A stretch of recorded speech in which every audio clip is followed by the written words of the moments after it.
मुलींनो, आपण आपलं feminine hygiene व्यवस्थित राखणं हे आपल्याच हातात असतं. येस. आमचा याआधी या टॉपिकवर एक व्हिडिओ येऊन गेलाय, त्यावर तुमचा चांगला प्रतिसाद मिळाला. आज पण आम्ही फेमिनिन हायजीन हॅक्स घेऊन आलो आहोत खास तुमच्यासाठी. येस. तर hack number 1 for feminine hygiene is की तुमची बॉडी पूर्णतः व्यवस्थित क्लीन स्मेल करण्यासाठी पहिल्यांदा सुरुवात इथे करायला लागते की आपले बॉडीवरचे जे जंतू आहेत ते आणि डेड स्किन हे वेळच्या वेळी साफ केले गेले पाहिजेत. ओके. आय अज्युम की रोज आपण आंघोळ करत असू, तर त्या आंघोळीमध्ये तुम्हाला इन्क्लूड करायचं आहे 7% ग्लायकॉलिक ॲसिड टोनर, जे की येतं मिनिमलिस्टचं. मी ऑर्डिनरीचं पण वापरलं आहे, पण जर मी चूज करायचं म्हटलं तर मी मिनिमलिस्ट चूज करीन, कारण की एकतर पहिली गोष्ट ती भारतीय ब्रँड आहे, सो भारतीय ब्रँडला मी सपोर्ट करीन. आणि दुसरी गोष्ट अशी की ते ऑलरेडी ब्लॅक कलरच्या पॅकेजिंगमध्ये येतं, तर मला असं वाटतं की ते शेवटी ग्लायकॉलिक ॲसिड हे ॲसिडच आहे, जे की डार्क एरियामध्ये आणि डार्क पॅकेजिंगमध्ये स्टोअर करणं मी जास्त प्रेफर करीन.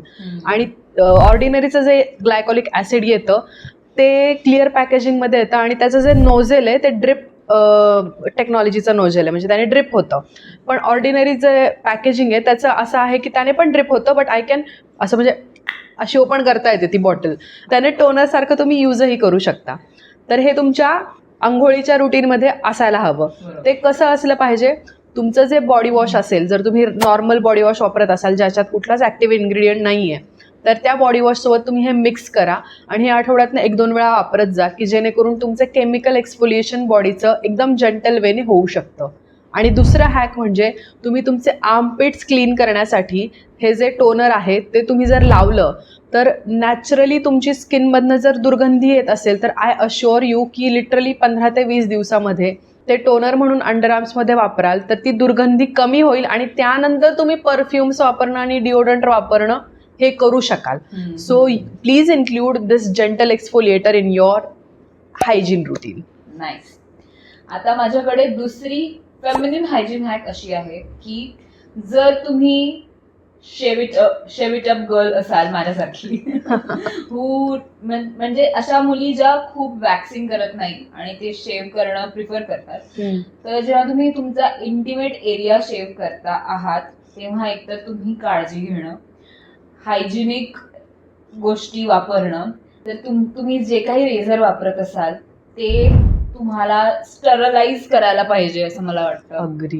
गरम पाण्यात तुम्ही एकतर उकळून घेऊ शकता, नाही तर तुम्ही ते वेगळं ठेवू शकता, म्हणजे खास इंटिमेट एरियासाठी वेगळं रेझर ठेवू शकता. आणि त्यासाठी माझ्याकडे खूप सुंदर सजेशन आहे. जसं आपण बोललो की ते वेगळं ठेवलं गेलं पाहिजे, तर मला हे ऑन द गो एक रेझर सापडलंय, उत्तम क्वालिटीचं आहे आणि हे ऑलरेडी एका सेफ केस पॅकेजिंगमध्ये येतं आणि प्रचंड ट्रॅव्हल फ्रेंडली आहे. त्याच्यासोबत स्टिकर्स पण येतात की जेणेकरून तुम्ही तुमच्या पद्धतीने त्याला मॉडिफाय करू शकता. आणि जर समजा तुमच्याकडे 2 रेझर आहेत की एक बॉडीसाठी वापरतायत आणि इंटिमेट एरियासाठी वेगळं वापरतायत, तर तुम्ही 2 वेगळ्या पद्धतीने त्यांना डेकोरेट करू शकता.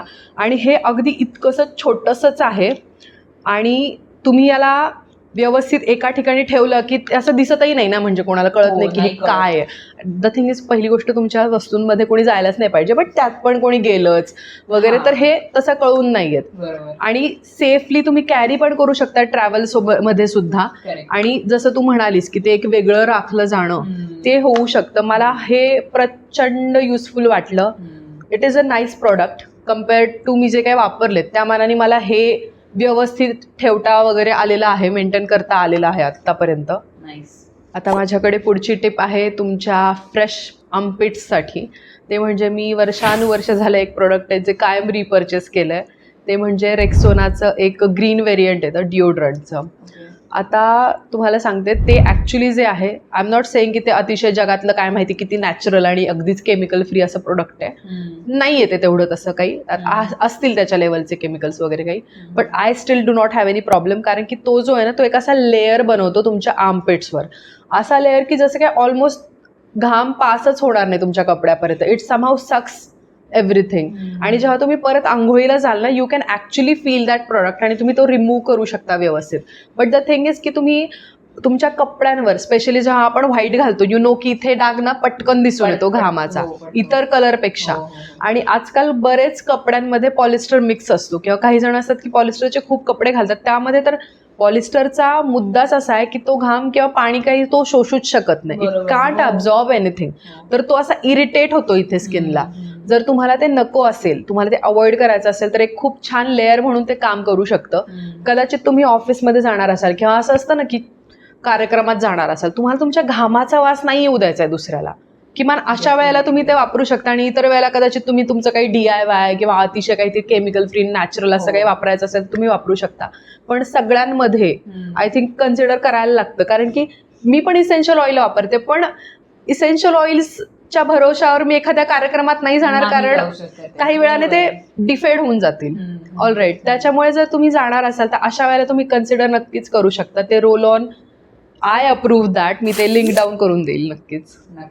ओके, माझ्याकडे नेक्स्ट हॅक अशी आहे. अगेन, जेव्हा आपण शेव करतो तेव्हा तुमच्या आर्मपिट्स मध्ये आणि इव्हन तुमच्या हाताला आणि पायाला जेव्हा तुम्ही तुमचे हेअर रिमूव्ह करत असता तेव्हा तुम्ही कंडिशनर लावू शकता. कंडिशनर यासाठी त्याचे 2 फायदे. एकतर ते स्लाइडी असतं, म्हणजे त्याच्यावरनं गोष्टी ग्लाइड व्यवस्थित होतात. बरोबर. तर साबणापेक्षा किंवा बॉडी वॉश पेक्षा मला असं वाटतं कंडिशनर जास्त स्मूथली हेल्प करतं केस काढण्यासाठी. आणि दुसरी गोष्ट, बऱ्याच कंडिशनर्स मध्ये प्रोटीन असतात किंवा असे ऑइल्स असतात जे केसांसाठी चांगले असतात बेसिकली. बरोबर. तर ते तुम्हाला हार्मफुल पण, म्हणजे दुसरं काही वापरण्यापेक्षा कंडिशनर वापरणं कधी पण तुम्ही हार्मलेस आहे ते बेसिकली. आणि तुम्हाला काही हार्म होत नाही. अजून तिसरा पॉइंट सांगू का? म्हणजे I don't shave, but still जर मला कधी वेळ आली तर जर साबणाचा फेस होत असेल, त्या फेसामध्ये तुम्हाला ते रेझर कुठे चाललंय हेच दिसत नाही, तर कंडिशनरचा फेस नाही होत. सो यू नो की तुमचं रेझर कुठनं चाललंय, कसं चाललंय, तुमच्या कंट्रोलमध्ये असतात गोष्टी.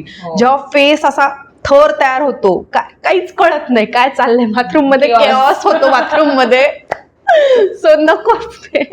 So this is a very good hack. I approve this आहे. म्हणजे ऍक्च्युली त्याने काय होतं, त्याचा नंतरचा एक इफेक्ट सांगते मी तुम्हाला.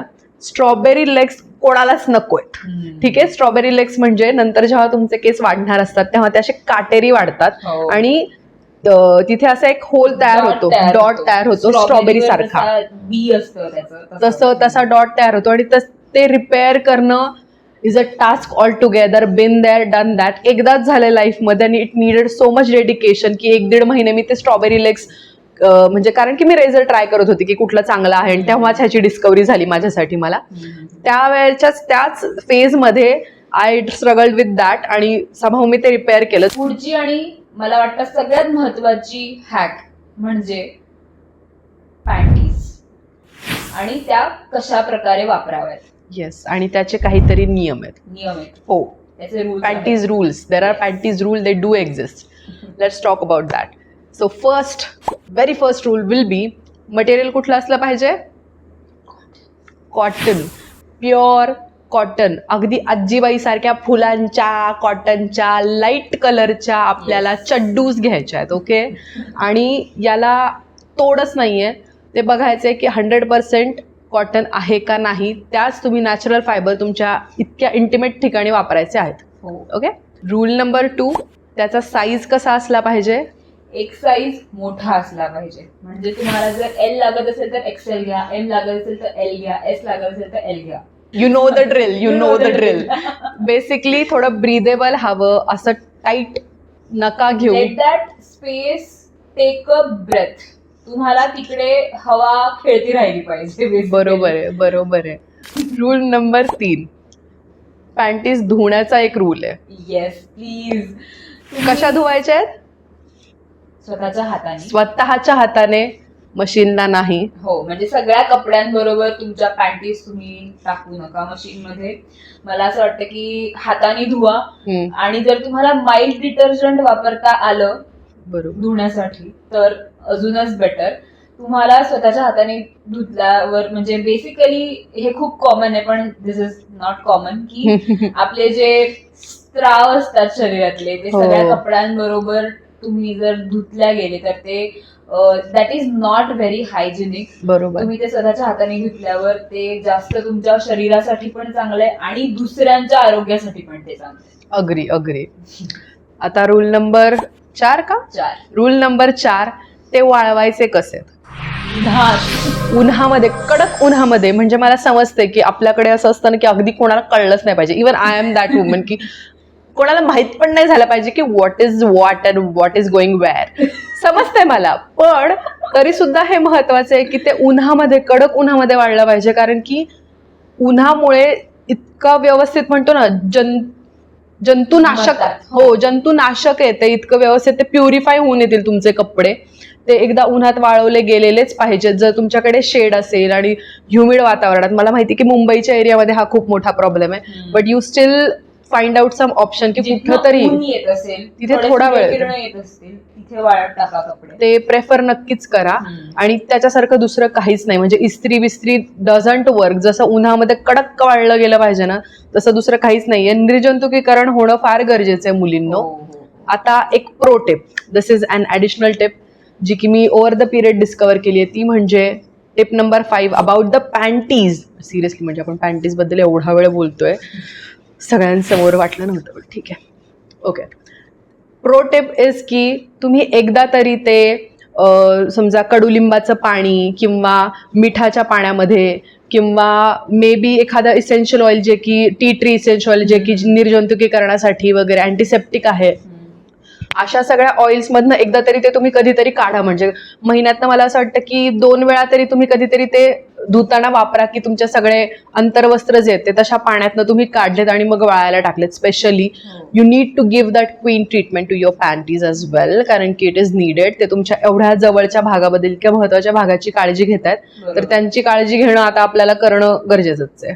पुढचा मुद्दा असा की इंटिमेट वॉशेस किंवा ल्यूब्स, बरोबर, दोन्ही गोष्टी जर तुम्ही ते वापरत असाल, एकतर मी रेकमेंड नाही करत, म्हणजे इंटिमेट वॉश तर मी नाहीच रेकमेंड करत.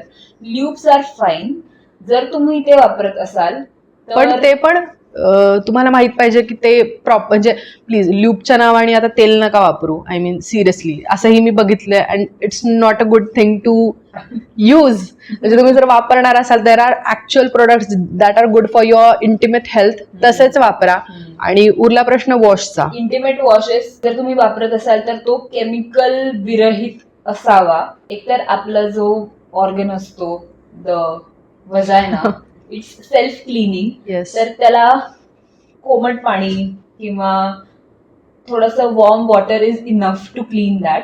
पण जरी तुम्हाला अजून वापरायचं असेल तर ऍटलिस्ट कमीत कमी केमिकल असलेलं इंटिमेट वॉश तुम्ही वापरावं. बेस्ट म्हणजे आय रिकमेंड की तुम्ही असं काही होत असेल आणि तुम्हाला प्रॉब्लेम असेल तर पहिल्यांदा गायनॅक कडे जा.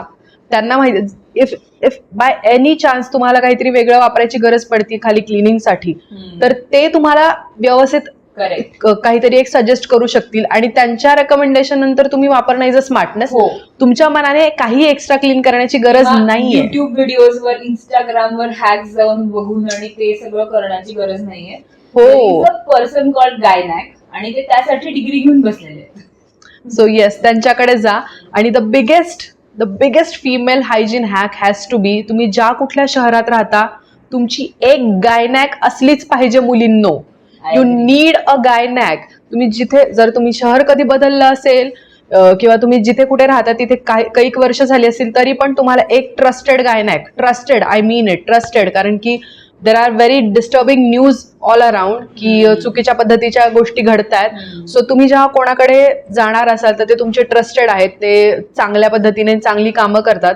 अशा गायनॅकचा तुम्हाला एक रेफरन्स नक्कीच असला पाहिजे. You need it and you never know. म्हणजे ते इमर्जन्सी डॉक्टर्सचे नंबर लोकांकडे आहेत, बट गायनॅक नाहीये तुमची पर्सनल. व्हॉट डू यू मीन?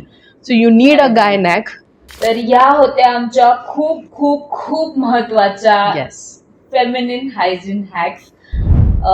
जर आम्हाला नक्की कळवा की तुम्हाला कसा वाटला हा व्हिडिओ आणि अजून काही हॅक्स तुम्हाला हवे असतील तर नक्की कमेंट डाऊन करून कळवा. Yes. For now we will wrap up this episode. This is G and this is S.